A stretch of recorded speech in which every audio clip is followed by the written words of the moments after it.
Welcome back, Clashers. Ryotin CCG here, bringing you something new, especially if you clicked on the thumbnail. You kind of know what it's about. But before we get into those fine details, let's go ahead and announce the Pestilence Staff Promo Giveaway winner. So, we have our generator, and again, to enter, you had to have shared it, reposted, tagged it, and subscribed to Rising Empire Studios YouTube channel. So you did all that, you were entered into the giveaway, and our winner is the Crave Crawler, Zach. So again, find me on Twitter, send me a message so I can get this beautiful promo sent out to you. Congratulations on your win. Now, let's get into something very, very fun. So this past week, we did have Columbus Clash Ground, and Fab Players, Wolfpack, they came up with a deck that no one saw coming. But I will also say that a lot of people came with decks that no one really was prepared for. You know, we had a lot of Warcry, we had some Kalings in there, but then also we had Machina. The thing about this Machina that's so unique is the only red card in the entire deck is the Contender. So without further ado, let's start playing around. Let's go ahead and get into the deck profile. So we do have Machina here, where Machina is 25 health. Skill is you can take a non-trap accessory, send it to Oblivion, and then deal 2 damage to a Contender and or a Clash card, engage it, and then draw a card. Very, very powerful to keep the hand rep. And I do feel like the Wolfpack, especially Michael Hamilton, came up with a very, very good design to always value from there. Getting into the deck profile, they did run 4 copies of Pestilence the Infectious, which is a 1 cost, 2/1 upon enter, -2/-2 from card. If the portal is closed, you do have to discard a card from your hand. Then they had 4 copies of everyone's favorite card, the 1-drop Lin, but it's called Nanite Assassin, but everyone just calls it 1-drop Lin. It is a 1 cost, 2/2. Trigger enter, you put a bounty counter on a target Clash card. And then if a target Clash card with a bounty counter is defeated and sent to Oblivion this turn, you do get to bring a 2 cost or 1 cost or less cost Clash card from either player's Oblivion back into play. So I've seen them use this a lot with destroying out Havens and then using those Havens to bring them back and getting that draw power. So that's what I've seen from the streams. That's kind of the main focus of it. If you're leaving a Haven on board, they're pretty much sniping it and then taking it, and also they use Lord Krons and things like that. So again, that's why Lin is considered probably one of the best cards in the game right now. Next up, in the main board, they did have 3 copies of Pestilence the Mayhem Maker. It's a 2 cost, -1/-1 for something, and then you draw a card. It is a 1/1. Very good card. Now, what I see that helped out, I always say whoever got this play out was pretty much guaranteed to win the game. And that is 4 copies of Old Faithful here, Haven Bountiful Collector. 2 costs, 1/2. Trigger enter. You may put a card from your hand into the resource zone engaged. And then trigger defeat, which is finally able to be used in set 3. Whereas defeated, you can return an accessory back to your hand. In set 1, we really didn't have a lot of it. Set 2, which I've seen more of it. But I feel like in set 3 with the Machina build, being able to get those accessories back and kind of recycle them is very, very, very good. Then we have 4 copies, and no one saw this coming, was the Avenging Guy doing something. Avenging Guy is a 4 cost, 3/3, and then trigger enter. You search your deck for a weapon with the Whistler name, and then put it into your search zone, and then shuffle. So what I was seeing was, again, a lot of people were trying out this deck and seeing how it worked. But what I did notice is they never played Avenging Guy, they didn't have 5 or more resources. That way you can play Avenging Guy, attach the Whistler, and get an extra buff to it. And which then when we get into the Whistler card, we'll go over a little bit more how that goes. So they getting that allowed, just putting a lot of pressure because Whistler does make Avenging Guy 5/5. Then we had 4 copies of Pestilence Devious Servant. Devious Servant has been around since set 2, and it's coming more prevalent now in people's decks because there's a 4 cost. And it gets +1 for each card in your hand. And if you have 3 or less, you do draw a card. So again, you can play this at 2, play this at 3 cards in hand. Draw, go up, it gets that extra power. And it would do extra damage. Second skill doesn't really come up as much, which is if you have 7 or more, you can ready a Clash card that you control at the end of your turn. But again, I feel like this card, I've been speaking on this card for a very long time about how much pressure it really can build. I know a lot of people did play it in Vegas, and I do feel like Diva Server is one of those cards that's going to be a mainstay. It's just very, very good. It's just very powerful, nice body on it. Then they had 4 copies of Pestilence Plaguebringer, 4 cost again. And as trigger enter, target clash card gets -3/-3. So again, it can just really knock over a lot of cards. So again, a lot of cards in Alpha Clash don't have a lot of health. I think there's one card that's probably above, like a couple cards that's above 7. So be able to come and bring this in, maybe play a Pestilence Mayhem Maker, or even a cheeky card that's in the sideboard, can really get rid of cards in your opponent's field. Then the trigger defeat, the portal is open. Maybe put a card that costs 1 or less from Oblivion on top of your deck. That means next turn you're drawing it, or if you just wait to do it, you can go ahead and proc the Machina skill, draw it into your hand, and continue your plays.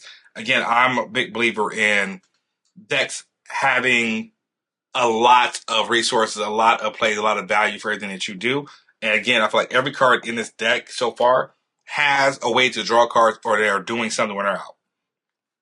In the main board, they did run 3 copies of Magnet Tyrant.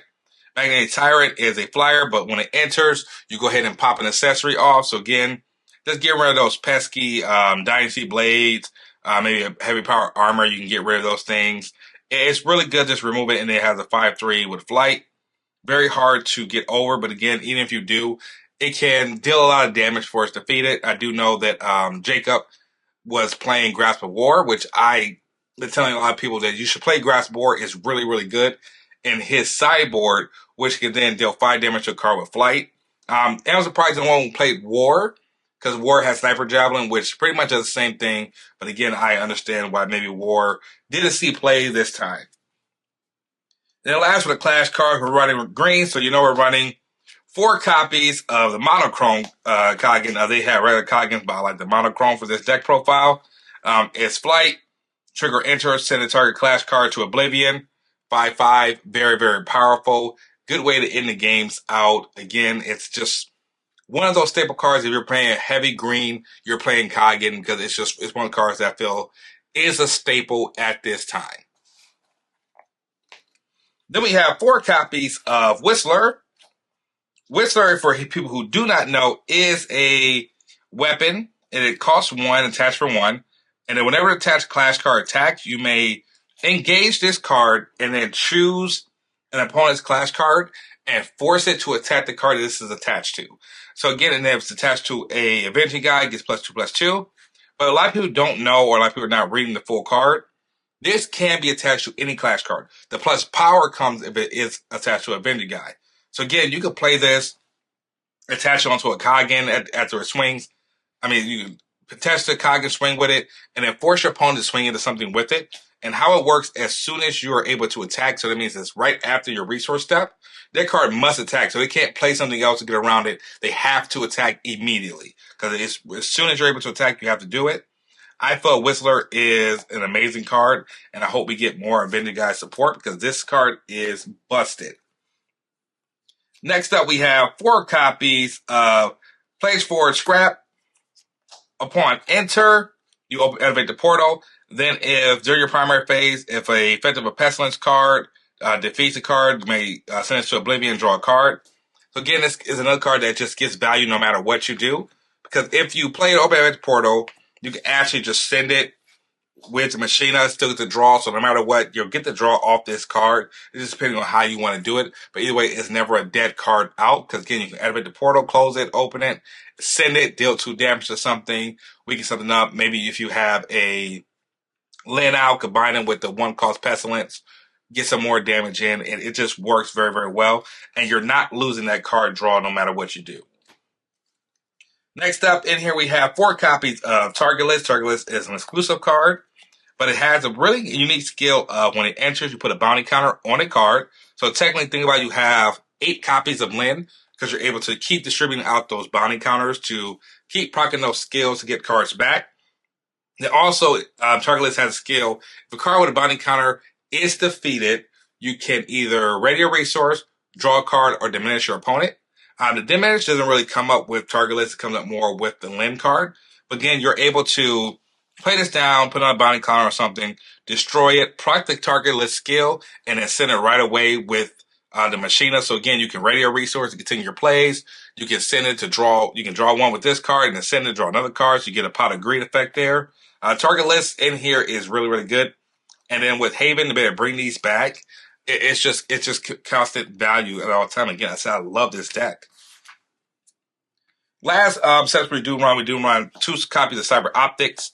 I did not see Cyber Optics actually being attached or played. I see it more as a resource than just an extra card to get. So again, Cyber Optics, what it does is attach clack card, attacks, target player diminishes 1 card, or look at the top card of your opponent's deck, and put a card on the bottom of their deck. So again, doesn't really do much besides feeding Machina. But again, if you're wanting to switch to the diminished build, which I don't get why you would, you can switch over to this. Then the main board, they only ran 2 copies of Amazon Rainforest. Amazon Rainforest has been, again, a stable card since set 1 in any green deck. It's when you enter, you draw a card. Beginning of each player's turn, they draw 2 cards and discard 1. Rainforest is always good. Then their sideboard, they actually ran 2 more copies of Amazon Rainforest. I, for some reason, can't find any of my Rainforest, so that's why you see the Wasteland here. But it's supposed to be 2 Rainforests in the sideboard. The most cheeky card that I've seen that I do like a lot is 2 copies of Defile Place. If you don't know, Defile Place, when you play it, you can activate trigger enter effects 1 more time. So what you do is you play it, target card trigger enter effect, activate that effect again, and then all class cards gets -1 attack. So again, that can come up cumbersome. But again, if you're trying to on the defensive, but again you want to play it, get some more things in there. Defile Place is actually a really good card.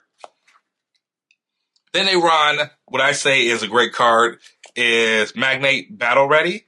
Magnate Battle Ready is a card that I actually play in my red-green Pestilence deck.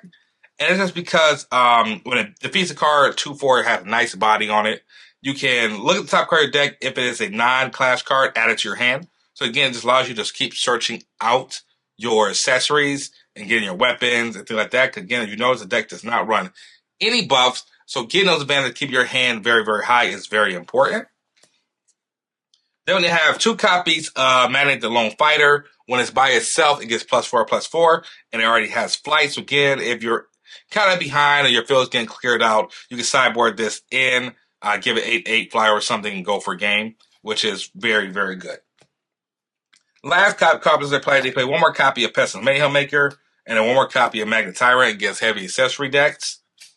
And that is the deck list. The deck is definitely really, really good. If you did not catch the stream, I would suggest you go ahead and watch it.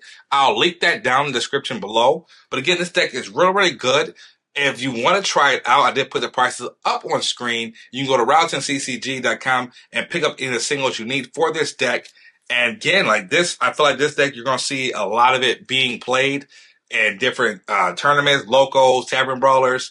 I feel like you're going to see it, but again, I feel like you need to truly understand the deck, when you need to resource, when to send your accessories, and how to kind of distinguish your turns very well. I don't feel like this is a deck you just build and you go for it. So again, if you want to see how this deck performs, you can watch Michael Hamilton play it by clicking on the description right up here. And also, if you want to see how I play it, you click on the video over here. It should be up. And until next time, Michael Hamilton, congratulations, man. Like, again, watched all your games on stream yesterday.